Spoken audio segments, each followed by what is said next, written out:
Salut tout le monde, je suis de retour aujourd'hui pour une autre vidéo d'observation en temps réel. Et puis aujourd'hui, on commence les visionnements sur les poids lourds du repêchage de 2026. Puis le premier qu'on regarde aujourd'hui, c'est Ivar Stenberg. C'est un attaquant suédois qu'on a vu quand même pas mal dans la SHL cette année. Ben, il a joué exclusivement à SHL pour Frölunda.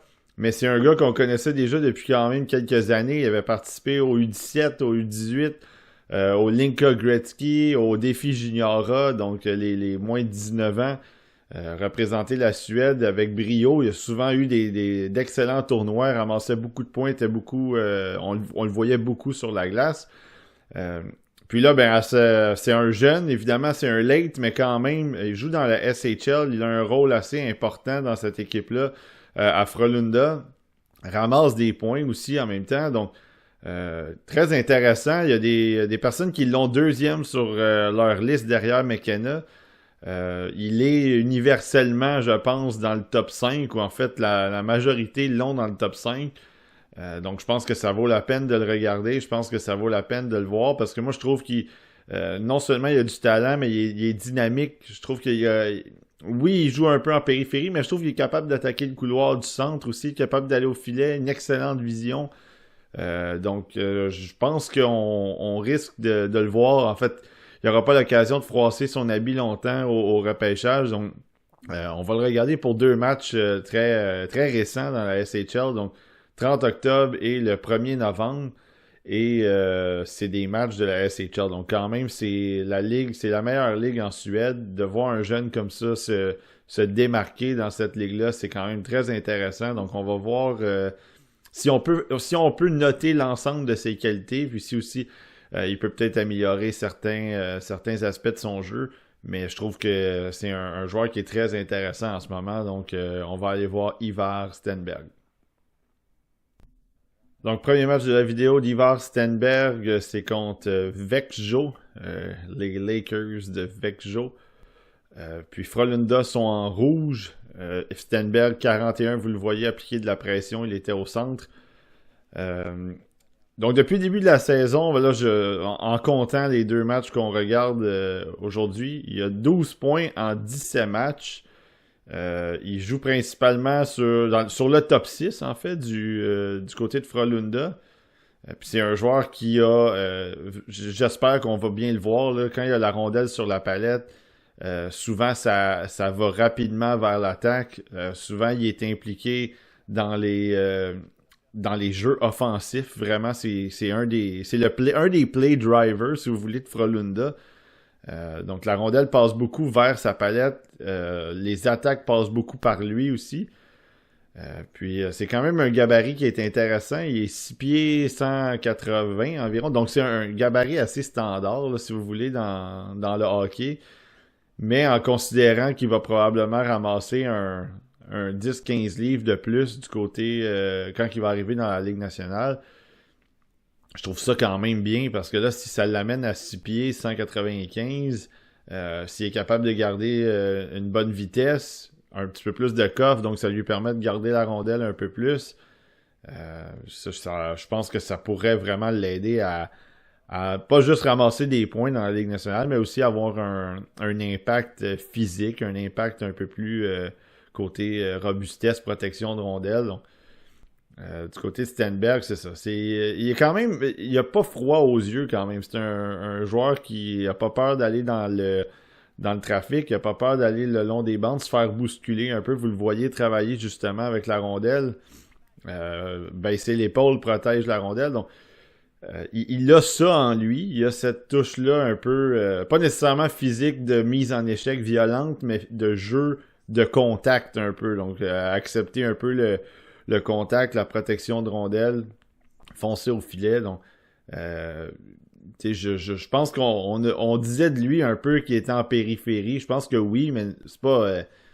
je pense que c'est pas ça l'essence de son jeu, moi, du côté de Stenberg. Oui, ça fait partie de son jeu, mais je pense que comme joueur en général, comme ailier, vous le voyez souvent naturellement près des bandes à l'aile, mais quand il y a l'occasion, je l'ai vu souvent attaquer le centre. Donc, j'ai pas l'impression que ça va juste être un joueur de périphérie dans la Ligue nationale. Vous le voyez, là, il est devant le filet. Évidemment, l'attaque se développe. Mais non, c'est quelqu'un qui, je pense, a cette qualité-là aussi de foncer vers le filet. Donc ça, c'est quelque chose que moi, j'aime beaucoup parce que les buts, normalement, ça se marque près du filet. C'est rare. Ça, oui, s'il va avoir des lancers de la pointe, oui, il va avoir des tirs du haut des cercles, là, des tirs extrêmement précis, mais d'habitude, il y en a beaucoup qui ont fait des carrières avec des buts très près du filet, là, en dedans de 6 pieds du filet. Là. Donc du côté de Frolunda, Stenberg, c'est un joueur qui a eu de la place cette année. Il y en avait eu l'année passée aussi, avec quelques matchs. Donc c'est très intéressant de le voir aller. J'ai pas été toujours satisfait de mes visionnements de lui, mais dans tous les matchs que j'ai regardés où il était un petit peu moins bon, il était quand même visible. On le voyait quand même avec la rondelle sur la palette, trouvait des coéquipiers, levait la tête, orchestrait des jeux à partir de la bande aussi. Euh, Puis il était un peu harcelant comme ça aussi en défensive. Donc moi je trouve que c'est un joueur qui est quand même. C'est pas un joueur complet, dans le sens que il y a. Oui, il y a des failles un peu en défensive, des failles de couverture, des fois des failles un petit peu de lecture de jeu, mais de risque aussi. Mais sinon, je pense que c'est un attaquant qui se débrouille quand même bien en défensive. Puis ben on le voit quand même, il essaie aussi, il s'est jeté devant le lancer. C'est pas quelqu'un qui va juste rester là puis faire le flamingo là, comme on dit.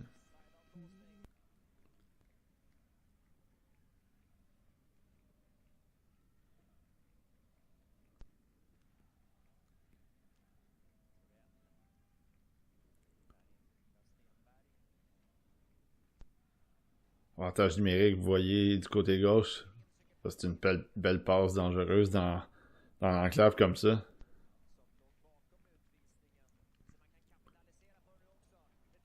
Ouf, encore une fois, il a tenté de rejoindre. Je pense que la passe, même son coéquipier qui était du côté droit, aurait même pu exploiter la ligne un petit peu pendant que Stenberg coupait un petit peu. Ça a pris. Il a décidé de pas faire cette passe-là, mais c'était quand même pas. Ça aurait été une option.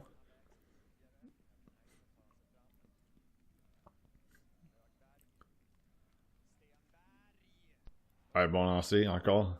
C'est sûr qu'à 5 contre 4, t'as de la place, là, donc il faut que tu prennes les lancers que tu dois prendre comme ça là, quand tu es près du filet. Euh, il y a des fois, c'est ça, quelques options de passe qui sont intéressantes. Ben, vous le voyez transporter la rondelle. Là. Quelle belle passe encore. Ouf, belle passe du revers en entrée de zone.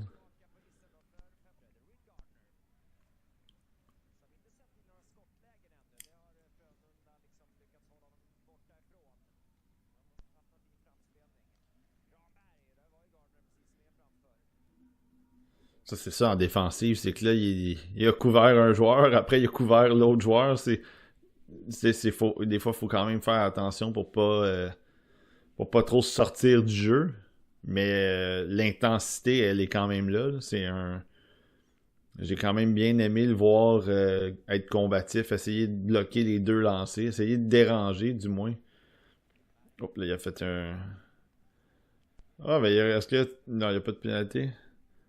Mais il avait quand même réussi à garder le contrôle de la rondelle, ce qui.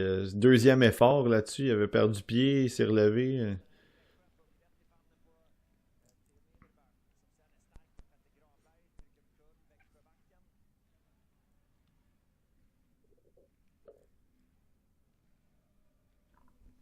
Ah, là, J'aurais aimé une petite mise en échec là-dessus, mais ça, bon, ça c'est juste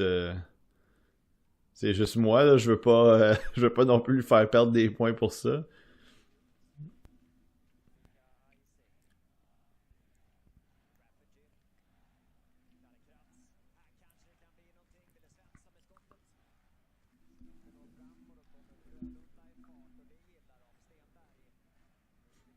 Ouais, là, il a peut-être forcé un peu cette passe-là. Là. Parce que son joueur était bien couvert, son coéquipier il était très bien couvert. Il aurait peut-être pu garder la rondelle puis essayer soit appliquer les freins ou de continuer contourner le filet, mais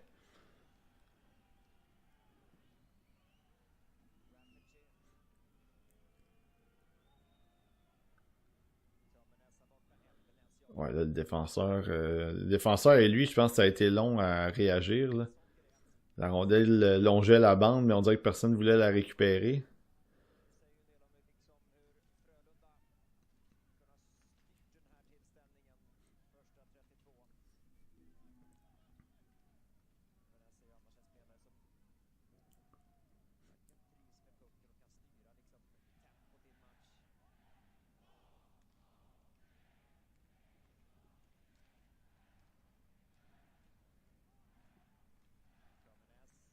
Ouais, là, il faut que ça soit un petit peu plus de son côté, là, puis le côté de l'autre défenseur aussi, il faut que ça soit un petit peu plus. Là, c'est sûr qu'ils doivent être fatigués quand même, là. Mais il faut que ça soit un petit peu plus intense pour aller chercher ces rondelles-là. C'est une longue présence en défensive aussi, là, donc c'est.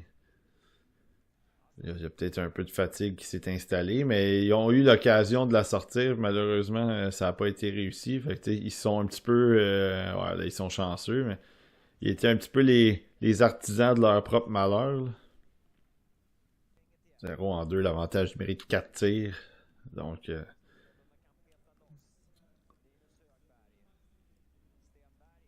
Stenberg, encore, vous le voyez, justement, il est là au haut de l'écran. Bon lancer, et voilà. Mais ça a été. C'est un bon lancer de Stenberg qui a mené à ce retour-là dans l'enclave. Deuxième tir ensuite de ça qui trouve le fond du filet. Euh, évidemment, c'est pas juste lui qui a fait la manœuvre. Là. Ça a été bien orchestré du côté de l'avantage numérique de Frolunda, mais j'ai aimé on a envoyé des rondelles au filet. Là, il y a eu un petit peu moins de dentelle. Vraiment, Stenberg a vu de l'espace, il a décidé de tirer. Ça a amené à un retour, ça a amené à un deuxième retour ensuite de ça, puis la rondelle a finalement trouvé le fond du filet. Donc, euh, bon travail. Des fois, c'est ça, c'est l'arme aussi, c'est pas juste le jeu parfait, c'est le tir en tant que tel qui va créer ce retour-là, qui va créer un petit peu de chaos. Puis, euh, je pense que là, ben, on l'a bien vu, là, la rondelle était quand même difficile à arrêter, un tir quand même bas. Donc, ça a permis à ses coéquipiers de marquer. Pas tout de suite, ouais, exactement. Fallait qu'il y ait la rondelle tout de suite, il est prêt à partir. Et vous le voyez, là, c'est ça, quand ça décampe, il est dans le couloir du centre. Euh, oui, donc c'est ça. Il y a ça, c'est vraiment encore une fois le côté dynamique là, de Stenberg. Il est là, il s'en va se positionner devant le filet. Voile l'a vue, même il est quasiment rentré en contact, là, ça brasse un petit peu, exactement. Ça, c'est ce qu'on voit aussi de Stenberg, je pense, depuis le début de la saison. Euh, un joueur qui a tu sais, c'est ça. Il y a aussi cette petite touche d'intensité-là, de chien, entre guillemets. Donc, je pense que c'est ça. Je suis pas convaincu de le catégoriser comme un joueur soft, un joueur de périphérie. C'est nécessairement le portrait global, tant qu'à moi, là.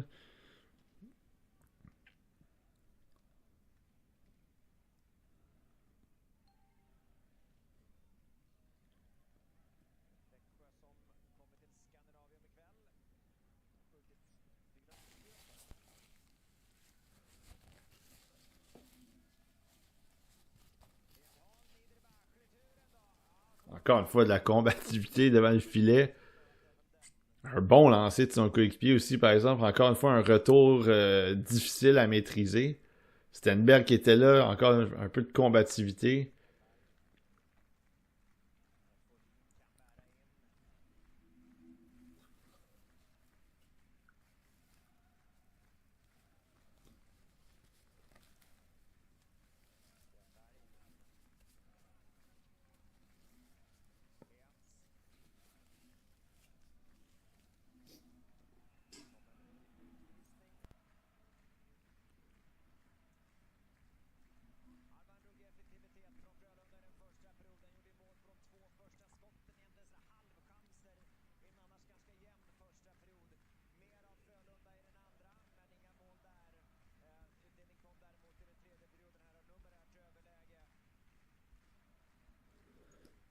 Ouais, là, reste presque plus de temps. On a vu Frolunda qui était en mode un petit peu...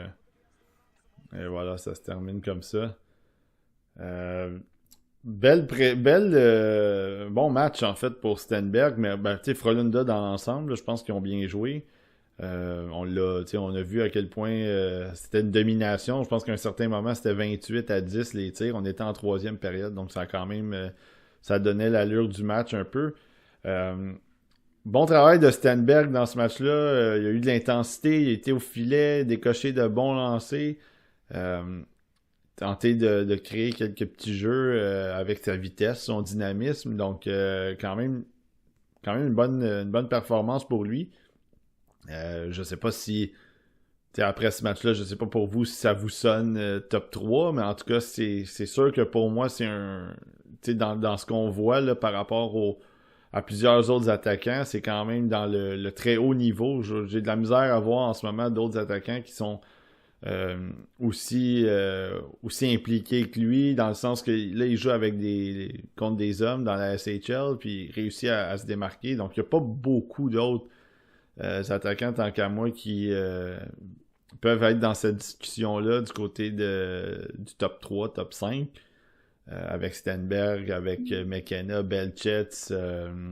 Moi, j'aimais bien Rubrek aussi, ça commence un petit peu plus difficilement. Donc, belle performance pour Stenberg, ça augure bien, je pense, pour la vidéo. On va voir le deuxième match.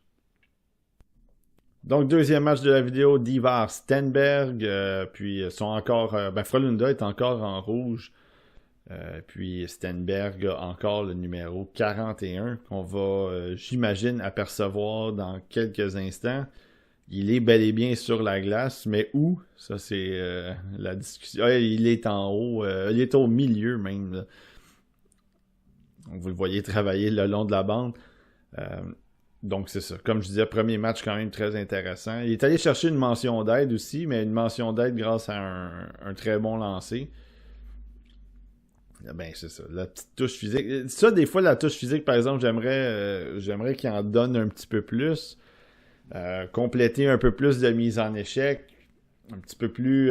parce que le long de la bande, si vous voyez qu'il s'en va un peu au contact, il s'en va un petit peu bousculer l'adversaire, mais c'est jamais très... On dirait que c'est comme... C'est pas vraiment violent, c'est pas vraiment pour soutirer la rondelle tant que ça, c'est peut-être plus de l'empêcher de sortir du coin, entre guillemets. Donc. Puis là, ben là, c'est ça. Ce genre de choses-là aussi doit absolument être un petit peu plus... Ouais, puis lui, les deux, en fait, lui et le défenseur doivent être un petit peu plus solides sur le bâton là-dessus. Ça a été un peu mou.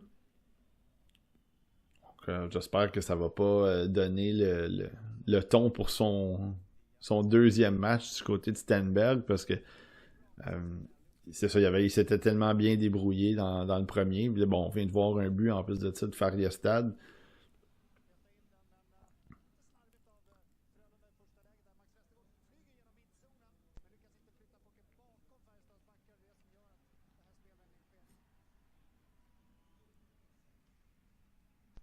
Les joueurs se déplacent bien quand même sur la glace quand il doit avoir un certain échec avant. L'ailier, ensuite de ça, quand ça s'en va de l'autre côté, Stenberg vient au centre. Euh, donc ça, je trouve que c'est quand même bien. Quand évidemment il y a une possibilité, garder ce groupe-là à l'attaque ensemble pour créer quelque chose si jamais il y a un revirement, une perte de rondelle.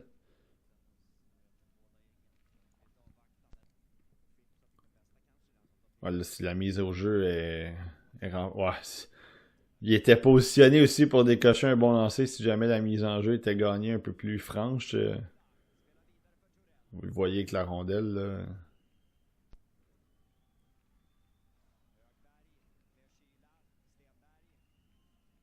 Ouais, j'ai pas détesté qu'il ait comme feinté un peu la remise pour garder la rondelle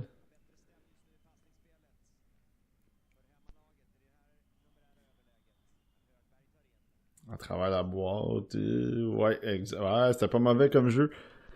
C'était pas Stenberg. Évidemment, Stenberg a la rondelle, là, mais Encore la boîte aussi, là-dessus. Ouais, la passe à son coéquipier numéro 20. Oh, ben là, il retrouve... ouf, je pense qu'il était un peu...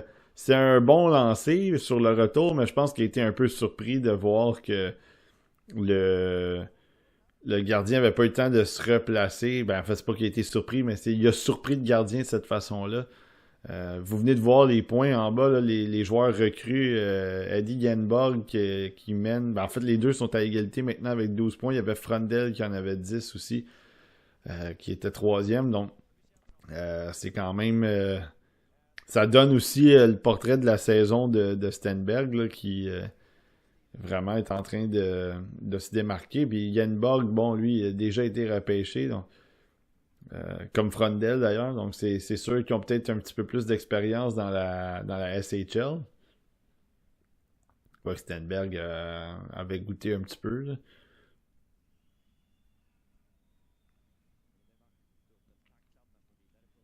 Vous voyez, il est au bas de l'écran. Là. C'est encore en avantage numérique. Ouf, ça c'est un bon lancer, mais bon bloc. Ouh, c'est fait pousser un petit peu de dos là-dessus. Il aurait pu avoir une autre pénalité, mais.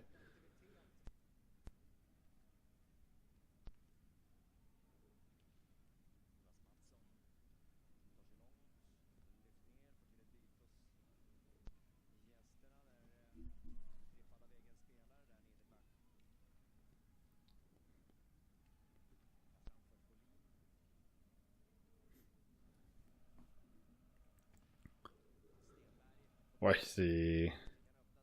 Il a essayé vraiment d'être premier sur la rondelle, même s'il y avait deux joueurs. Il a accepté le contact encore une fois. Là, ils viennent de faire un petit peu d'obstruction, par exemple. Ouais, là, ça a été. Il y a eu une petite obstruction déguisée là, de sa part. Je pense que l'arbitre a laissé aller, mais il a carrément empêché le joueur de poursuivre sa route vers le porteur du disque. Donc, euh, on va appeler ça, comme on dit, comme ils disent en anglais, un veteran move, mais là, l'arbitre a été quand même permissif parce qu'on l'a vu vraiment faire un beeline là, directement sur le défenseur, un genre d'écran comme au basketball. Ça a amené un but, donc c'est pas, il n'y a pas de mention d'aide là-dessus, mais il a peut-être aidé un petit peu de façon illégale, entre guillemets.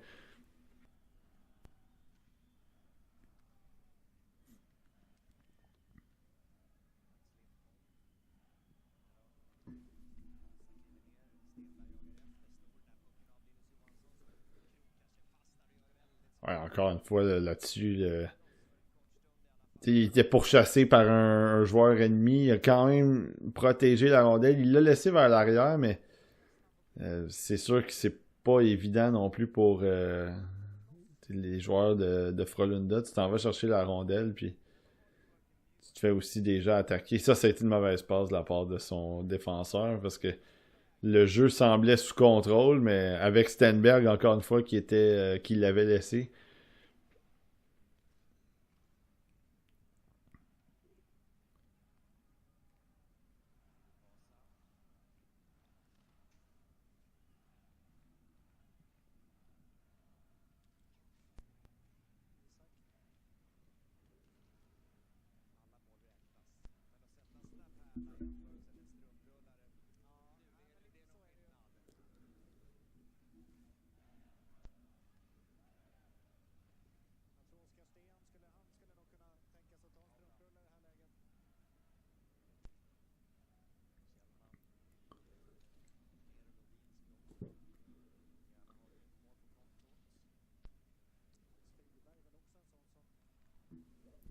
Stenberg avait été de l'échec avant au début. C'était lui qui était le joueur en échec avant. Puis il a réussi à. Il était quand même installé de la bonne façon en défensive. Mais là, Fariestad sont en train de s'installer un petit peu plus.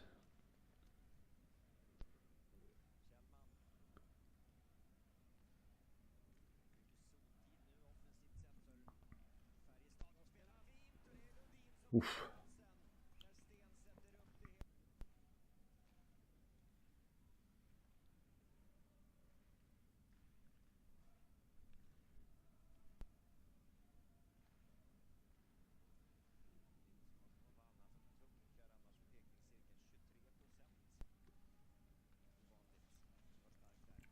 Ouais, là, ça, ces petits jeux-là, par exemple, là, ouais, c'est ça, ça force tout le monde à être en réaction. Stenberg qui est arrivé un petit peu en retard, mais il a été pris un peu de court par son coéquipier. Il avait quand même le bâton qui était là.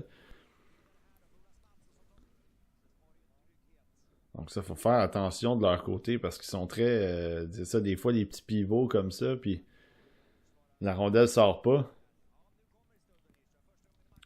Encore installé un petit peu plus en défensive. Fariestad font du bon travail dans ce match-là pour placer la rondelle dans le fond, aller la récupérer. Ça force tout le monde à jouer en défensive. Vous voyez, Stenberg avec ses coéquipiers doivent scramble un petit peu pour la rondelle.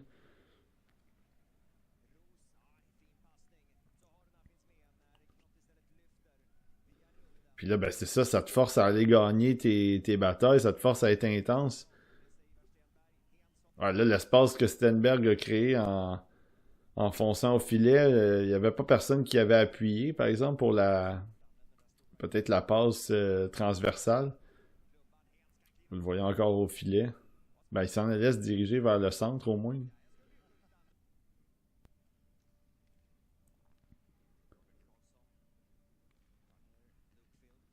Oh, là, il s'est fait un petit peu surprendre par ce petit mouvement-là du défenseur. Ils ont été quand même pas mal en défensive là, du côté de Frolunda. Là. Ouf, regardez ça, comment que ça. Tu sais, ça bourdonne beaucoup là, quand même. On a vu beaucoup de présence de Stenberg où il était vraiment avec ses coéquipiers, il était vraiment en zone défensive, un peu plus dans le pétrin. Là, bon, on leur donne que les dernières secondes. Bon, ça va avoir été une autre victoire de leur côté. Ça n'a pas été nécessairement plus élégant. Je pense que Stenberg a eu quelques petits jeux intéressants dans ce match-là, mais vraiment, je pense que son équipe en tant que telle a souffert un petit peu plus par rapport au premier match. On l'a vu en défensive. Quelques jeux, il est venu essayer de sauver un peu ses coéquipiers de temps en temps avec le bâton le long de la bande, mais ils ont été un petit peu plus sous pression dans ce match-là, vraiment. À l'attaque, il a réussi quelques petits jeux aussi. C'est sûr que son but, ça vient un peu sauver ses statistiques en tant que tel, en avantage numérique. Il y avait eu quelques percées au filet aussi, lui-même fonçait au filet. Il a sauté sur un retour à un moment donné, mais ça a été un match un petit peu plus difficile pour lui, mais pour l'ensemble de l'équipe, même s'ils ont gagné 4-1. Mais il a quand même ressorti un petit peu, on l'a vu avec quelques montées aussi, puis quelques jeux intéressants en attaque. Donc oui, donc c'est ça, c'est quand même un petit contraste par rapport au premier match, mais il s'est quand même bien débrouillé. Au moins du côté défensif, on a regardé un petit peu plus cet aspect-là de son jeu dans ce match-là. Ouais, donc c'était la vidéo d'observation de deux matchs d'Ivar Stenberg, un attaquant suédois qui joue dans la SHL avec Frölunda, un ailier qui s'est quand même bien débrouillé dans les deux matchs. On a vu une touche de dynamisme, une touche d'intensité. L'avantage numérique, c'est là évidemment qu'il est allé chercher ses 2 points. De bons lancers, des lancers un peu plus... c'est pas toujours des lancers qui visent le coin. Le tir qui a mené à sa mention d'aide dans le premier match, c'est un tir bas, un tir difficile. Ensuite de ça, il a dégainé rapidement dans le deuxième quand il a vu qu'il y avait de l'espace. Ça a surpris le gardien. Donc, quelques séquences intéressantes, un petit peu de physicalité, entre guillemets, pas nécessairement des mises en échec, mais il a été impliqué dans certaines batailles aussi. Avec la rondelle, il a attaqué le centre, il a attaqué le devant du filet, l'enclave. Donc, je pense que dans l'ensemble, ça a été deux matchs intéressants. Je pense qu'on a vu encore une fois l'étendue de son talent. Est-ce que, pour le deuxième rang, c'est ça. C'est une discussion à avoir pour le deuxième rang, c'est sûr et certain. Veroff est intéressant. Belchetz, qui lui aussi a un profil à 6 pieds 5, 230, qui patine bien, qui a de bonnes mains, un excellent lancer. Je pense que ça aussi, c'est un profil différent. Donc, c'est de savoir où Stenberg s'insère dans ça. Mais je pense que c'est sûr que dans le jeu d'ensemble, je pense qu'il mérite une discussion. Je pense que la progression peut-être qu'il peut avoir dans la Ligue nationale va l'aider à vraiment ressortir un peu plus physiquement, peut-être ressortir aussi dans la façon dont il se présente un peu plus à 5 contre 5. Là. Il a ramassé des points d'avantage numérique, mais je pense qu'à 5 contre 5, il a été quand même menaçant à certains moments, mais avec le temps, je pense qu'il va l'être un petit peu plus. Il va se faire aider aussi par ses entraîneurs. Donc, un, euh, un joueur qui pourrait être intéressant pour la suite des choses dans quelques années pour une équipe qui a peut-être déjà une ligne de centre intéressante qu'ils peuvent avoir, qui est capable d'ajouter un joueur comme lui, qui a quand même une bonne vision, puis qui est capable de créer des choses offensivement. Euh, donc, pour la suite des choses, de notre vidéo, des observations en temps réel, il va avoir... Encore une fois, c'est toujours sujet à YouTube, là, savoir si on se fait copyright, là, si les droits d'auteur nous empêchent, mais évidemment, ben, j'ai parlé de McKenna, Veroff, Belchitz, Rubric, qui va peut-être s'en venir bientôt. Je vais peut-être essayer de placer aussi une vidéo de joueurs, une vidéo seulement d'un match, d'un joueur qui est peut-être pas aussi haut dans les classements, mais que moi j'aime bien. Et pour la suite, ben, on va avoir aussi notre liste qui va paraître prochainement, la semaine prochaine en fait. Ça va être notre liste de préliminaire pour le TSLH Espoir. Ça va être moi, Pascal. Matt va animer ça aussi pour nous. Saint-Lô, lui, évidemment, va faire ça de son côté, mais très hâte de voir ça à l'œuvre, d'en discuter aussi avec lui et les autres. Donc, ça sera un rendez-vous la semaine prochaine. Si vous êtes sur le Patreon de TSLH, vous pourrez nous poser des questions si vous voulez aussi. Puis, ben, c'est ça. Pour ce qui est de notre chaîne, on se voit la semaine prochaine. Peut-être Keaton Veroff. Donc, à la prochaine.